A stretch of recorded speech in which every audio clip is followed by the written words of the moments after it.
Bom, todo mundo com o livro aberto. Página 114, capítulo 11. Nós vimos até agora três dos grandes cinco reinos que nós... dois dos grandes cinco reinos que nós estamos estudando. Né? Desde o primeiro bimestre, nós chegamos a mencionar esses cinco reinos. Né? Eu estou falando exaustivamente aqui para você para fixar. Existem grandes cinco reinos de seres vivos.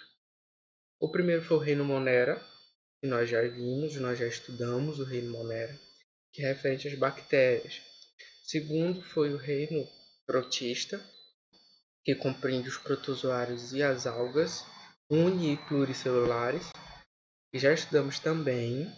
Tranquilo? Vou ajeitar aqui. Está meio bagunçado.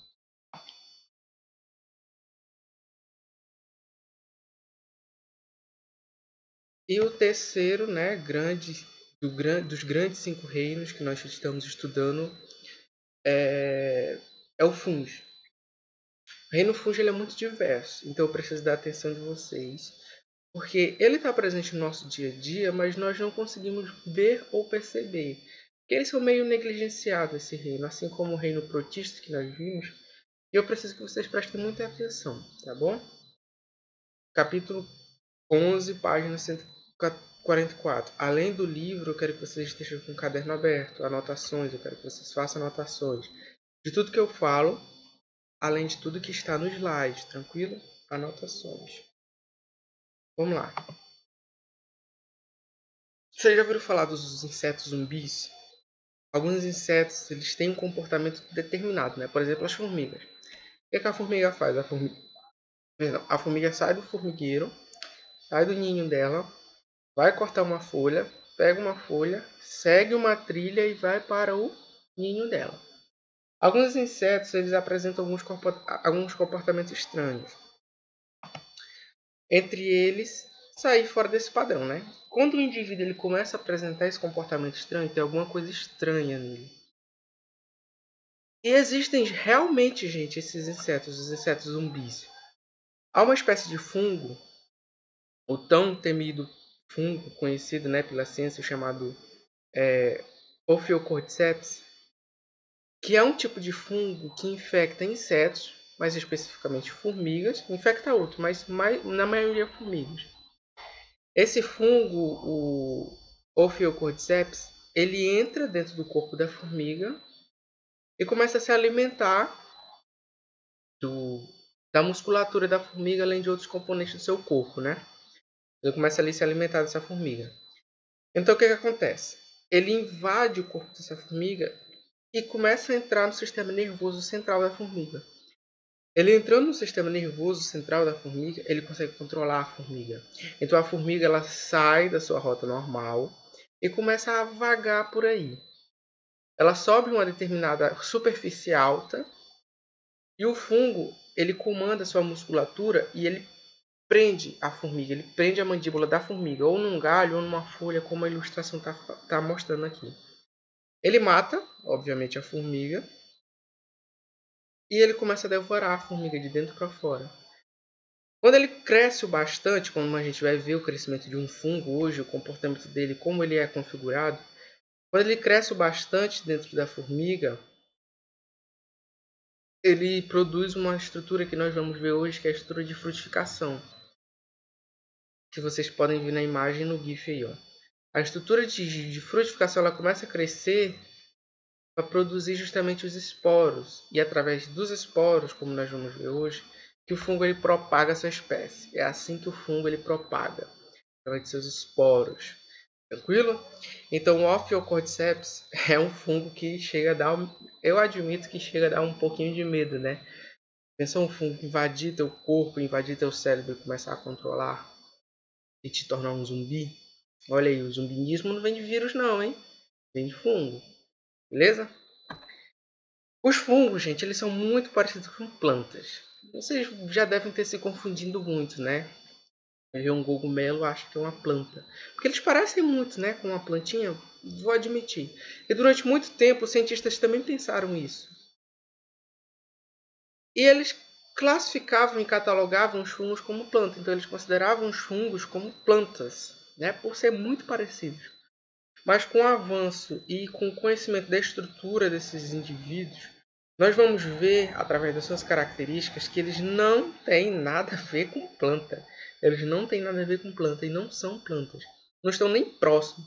Para vocês terem uma ideia, os fungos evolutivamente estão mais próximos de nós, animais, do que de plantas.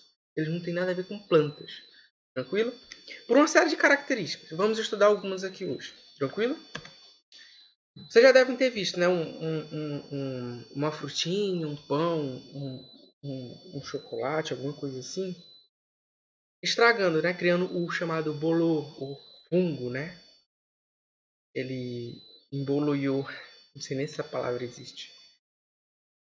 E na parede de vocês, né? Muito comum em tempos úmidos, né? Quando tá chovendo, que a parede começa a criar aquele bolor, aquele mofo. Isso tudo é fungo, gente.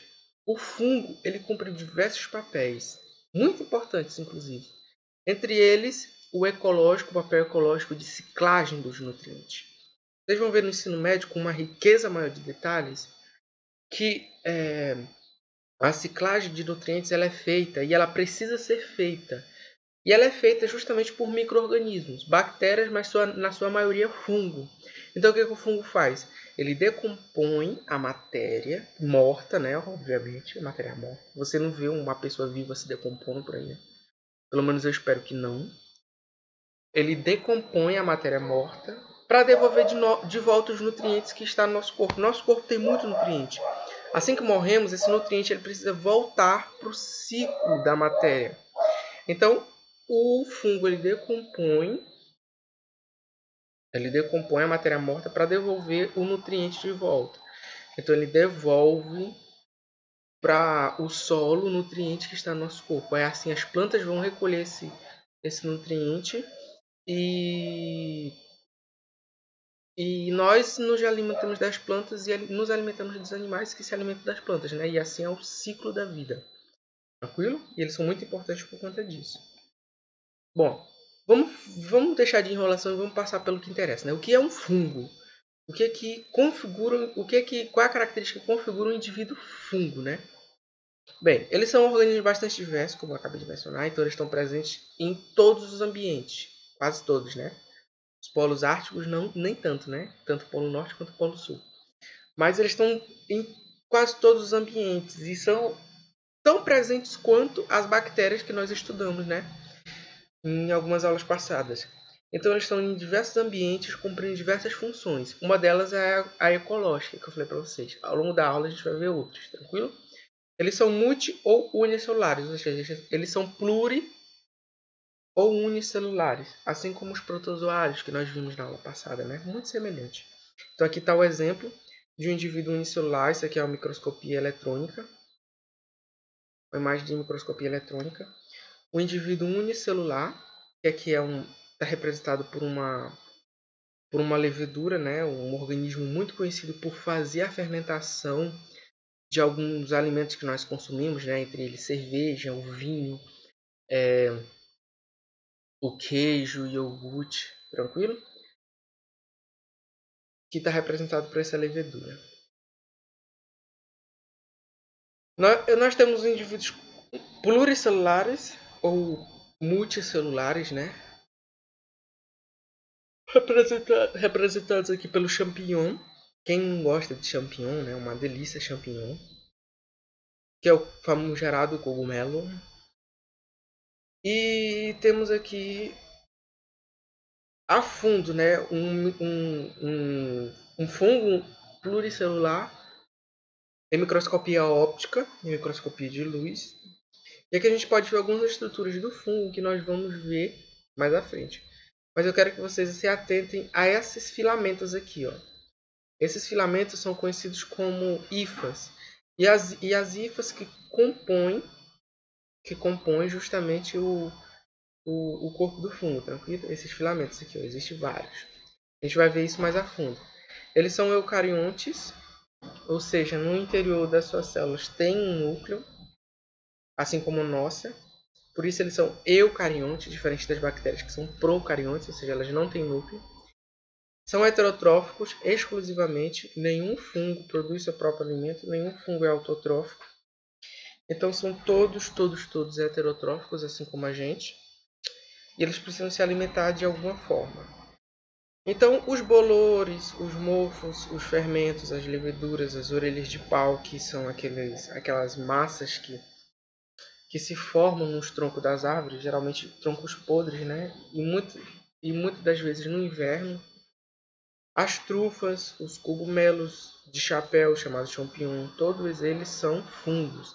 Bolores, mofos, fermentos, leveduras, orelhas de pau, tudo isso são fungos. Tranquilo? Então vamos ver mais a fundo as estruturas do fungo, né? As estruturas, no caso dos indivíduos unicelulares, temos aqui como exemplo na microscopia óptica, na imagem de microscopia óptica, uma levedura. A levedura é o indivíduo, como eu falei, que realiza a fermentação de vários alimentos que nós consumimos, né? Entre eles a cerveja, o vinho, o pão, né? Aquele fermento que vem em pacotinho, aquilo é levedura, né? Que tem lá fermento vivo, né? No pacotinho, aquilo é levedura. Então a gente tem aqui o esquema de uma célula de um fungo unicelular levedura, né? Que é o conhecido Saccharomyces cerevisiae, né? Que é o indivíduo que faz a fermentação com maior eficiência, maior até que as bactérias que nós vimos. Então temos aqui a membrana celular do fungo, a membrana celular do fungo, o núcleo como indivíduo eucarionte, o núcleo celular. Dentro do núcleo tem material genético, uma glândula de lipídio, que não vem ao caso agora, um vacúolo, que ele usa para armazenar algumas coisas, e as mitocôndrias, né? As mitocôndrias, para vocês que são craques em organelas celulares, a mitocôndria ela é o órgão, a organela responsável por pegar a comida e transformar isso em alimento, né? Então, tudo que nós consumimos e é transformado em energia, o alimento que nós consumimos é transformado em energia, é feito pelas mitocôndrias. Os pluricelulares, né? Os pluricelulares, eles têm estruturas, eles são compostos basicamente por uma estrutura chamada de hifo. Nós vimos lá as hifas nos slides anteriores, e as hifas são essas ramificações que compõem todo o corpo do fungo, né? Existem algumas células específicas do fungo, no caso do fungo aqui, que são chamadas de esporângios. Os esporângios são essas estruturas que produzem justamente os esporos. Vocês podem ver que são várias bolinhas no esporângio, e cada bolinha dessa é um esporo. Tem esporos espalhados por aqui, e os esporos nada mais são do que como se fosse a semente do fungo. Então o fungo ele se propaga através dos esporos. Aí temos aqui um cogumelo, né? E o cogumelo ele é basicamente composto, o corpo dele, né, é composto basicamente por hifas. Então a gente tem aqui as hifas por debaixo da terra e o corpo de frutificação, que na verdade nós chamamos de fungo, né? O fungo ele é o corpo de frutificação, o cogumelo ele é o corpo de frutificação do fungo. Então temos aqui as hifas e as células que são responsáveis por produzir esporos, como nós vimos aqui na microscopia, elas estão presentes aqui, ó, abaixo do fungo, do guarda-chuvinha do fungo. Então os esporos caem e frutificam com novos fungos. Bom, a aula de hoje fica por aqui. Espero que vocês tenham anotado, tenham prestado bastante atenção, estejam atentos aos assuntos e aos termos que eu mando lá no grupo, além dos avisos, porque a aula não é só aqui, a aula está lá no grupo ainda, beleza? Então fiquem muito atentos com o que eu falo lá no grupo.